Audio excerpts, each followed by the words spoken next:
Good morning, Belen. I'm Mark Novus. And I'm Nicholas Roca. Welcome to this edition of WBLN for today, February 25th, 2016.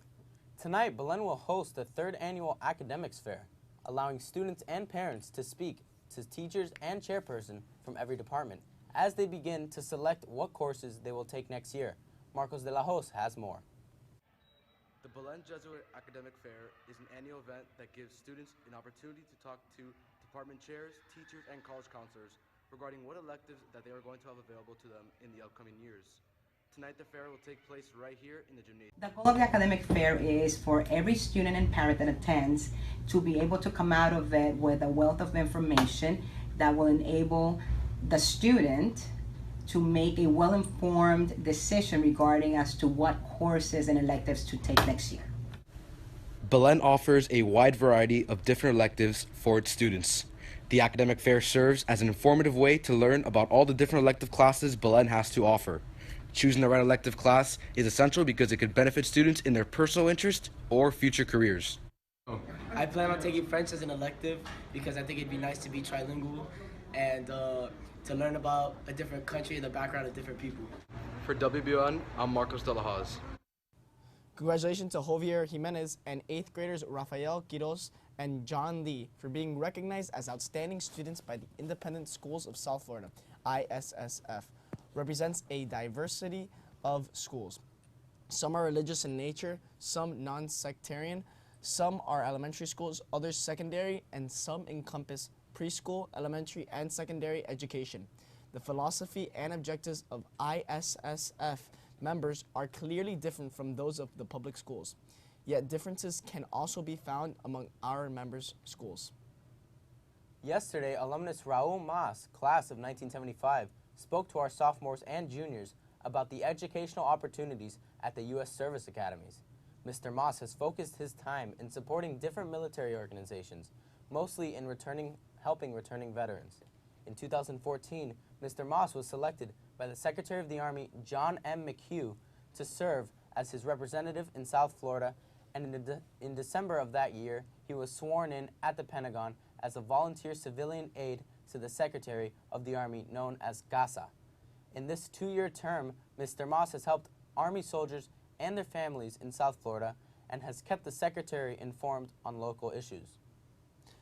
Michael Guzman will be facing charges after he got into a violent fight with his wife at Belen Mall Tuesday night. According to Miami-Dade police, the 36-year-old Guzman was at dinner with his wife and family when he and his wife got into an argument. Guzman started pulling his wife to remove her from the table. A family member who was leaving got out of their car to help Guzman's wife. Police said Guzman then pushed his wife into the vehicle and drove away. The woman opened the passenger door and jumped out of the moving car. Police in the area immediately intervened. Authorities said Guzman ignored officers' commands to stop and drove directly toward detectives. Detectives prompting one of them to fire at the car. Investigators later found Guzman trying to get away in another car. Guzman was taken to a local hospital for treatment of chest pains. His wife was taken to a local hospital where she is listed in stable conditions. Guzman has been charged with kidnapping, aggravated battery, and false imprisonment. He appeared in court yesterday where he was ordered to be held without bond. Move over, like button. You've got some competition on Facebook. Facebook announced yesterday that they were expanding its users' ability to react to something on their news feeds. The social networking site used to only have a thumbs up button. If you wanted to like something, now if you hover your mouse over the thumbs up button, you can choose from like, love, haha, wow, sad, or angry.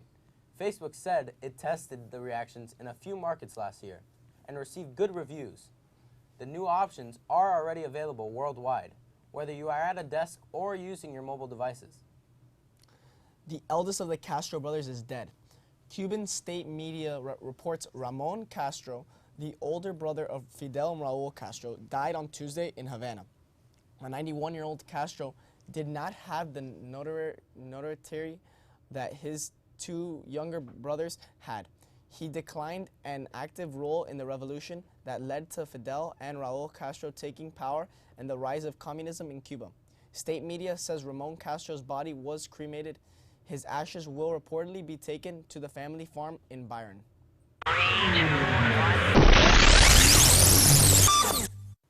All right, guys, now here's your scoop for today.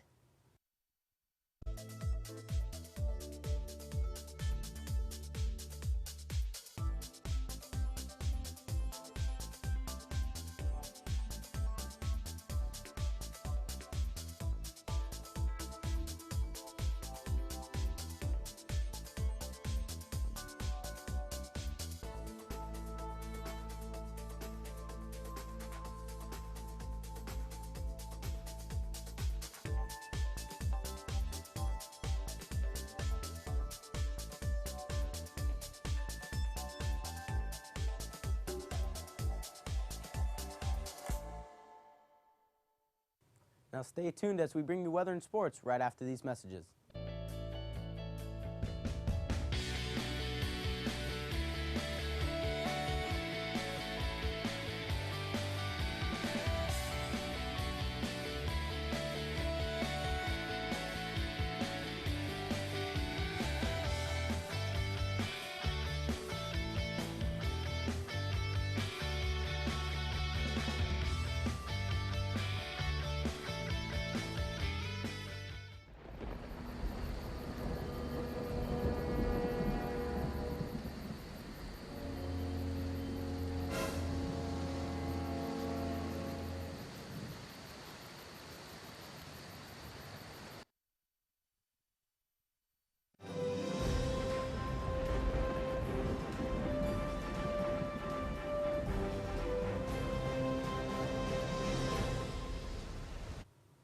Hey guys, the rain is gone and the better weather is here.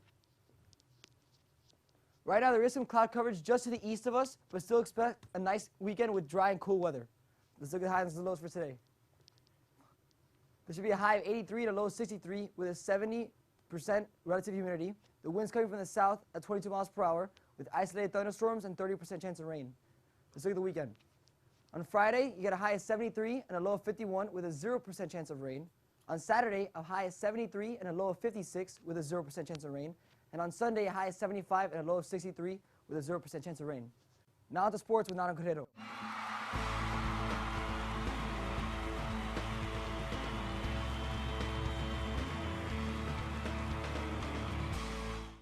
Congratulations, Frankie de la Camara, for being named 4A Soccer Player of the Year in the state of Florida by the Florida Dairy Farmers Association. Frankie finished the season with 59 goals and 15 assists. Coach Tanger Mendoca was named 4A Soccer Coach of the Year. I just want to thank my teammates for helping me get to this point, because without them, this award could have never been possible. And just the trust they've shown me and the trust I have in them, which is why that's the reason we won a state title. And I just want to thank the Belen community for supporting us throughout the whole state run. And without them, this title and the state title and this award would have never been possible. The Belen varsity baseball team defeated district rivals Sunset by the score of 8-2. Key performers of the game were Albert Maudy with 5 innings pitched, an earned run, and 3 Ks. Humberto Torres went 4 for 5 with a double, 3 RBIs, and scored 2 runs. CJ Vasquez went 3 for 5 with 2 doubles and 3 RBIs. Christian Del Castillo went 2 for 3 with an RBI. Gabe Trastoy went 1 for 1 with 3 doubles and 3 runs. The middle school baseball team plays at Florida Christian. Game time is 3:30 p.m. The varsity lacrosse team will play at Coral Reef. Game time is 4 p.m. The varsity volleyball team plays Alonzo Morning in the Sunset preseason tournament at 6 p.m. That's all for sports. Now back to you guys at the desk. Thank you, Alejandro. Because Lent is the time to prepare for the passion, death, and resurrection of our Lord, we want to invite everyone to participate in the traditional Lenten practice of accompanying our Lord on his way to Calvary. Every Friday during Lent, we will be reflecting on the Stations of the Cross in the Garrido Plaza. This will happen during homeroom. Please come out and witness your faith by participating in this Lenten activity. Everyone is invited. Be sure to follow us on YouTube, Twitter, and Facebook for all the latest news and pictures. I'm Mark Novus. And I'm Nicholas Roca, and from everyone here at WBLN, have a wonderful day. Thanks for watching, and stay golden, Wolverines.